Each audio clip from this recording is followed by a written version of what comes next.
Hey everyone, and welcome back to the channel. First things first, let's talk about what causes this no combustion issue. It almost always boils down to one of three things: no spark, no fuel, or no compression. Our job is to figure out which one is missing. The easiest and most common place to start is with the spark. So, grab your tools, and let's pull the spark plug from that front cylinder.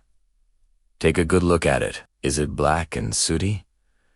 Is it wet with fuel? Is the electrode worn down or damaged? An old, fouled, or damaged spark plug is a very frequent cause of P1353.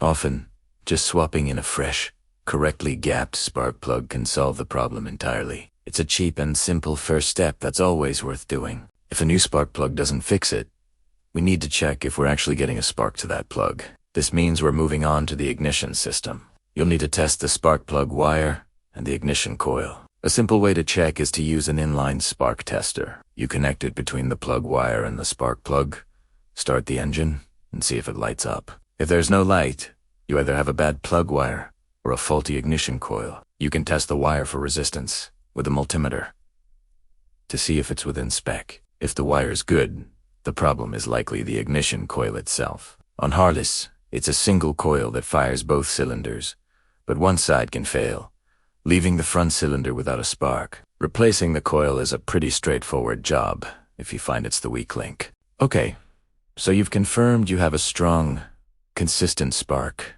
but the problem persists. Now, we need to look at the fuel side of the equation. Is the front cylinder getting the gasoline it needs to ignite? This brings us to the fuel injector. It could be clogged with debris, or it could have failed electrically. To check these, you can use a tool called annoyed light. You unplug the electrical connector from the front fuel injector and plug the annoyed light in. When you crank the engine, the light should flash, telling you the ECM is sending the signal to fire the injector. If it flashes, the wiring and ECM are likely okay. If it doesn't flash, you might have a wiring issue or a problem with the ECM itself, which is less common. If the annoyed light flashes, but you still suspect a fuel issue, the injector itself might be clogged. You can sometimes hear the injector click when it operates. But a better test is to remove the fuel rail and watch the spray pattern while cranking the engine. Be extremely careful when working with fuel. If the injector isn't spraying a fine, cone-shaped mist, or if it's just dripping, it's either clogged or has failed. Cleaning it might work, but often, replacement is the more reliable fix. A clogged injector means no fuel, and no fuel means no combustion, which throws that P1353 code. Finally, if you've got spark and you've got fuel, the last piece of the puzzle is compression. This is the mechanical health of your engine. A cylinder needs to be able to compress the air-fuel mixture for it to ignite properly. To check teeth, you'll need a compression tester. You screw it into the spark plug hole, hold the throttle wide open, and crank the engine over a few times. You're looking for a healthy pressure reading, typically over 150 psi. But the key is that both cylinders should be relatively close to each other. If the front cylinder has significantly lower compression than the rear, you've got a mechanical problem. This could be a worn piston ring, a bad valve, a blown head gasket, or even a damaged cylinder wall. These are more serious repairs that might require tearing into the top end of the engine. So, to recap our diagnostic path for code P1353, start with the simple stuff.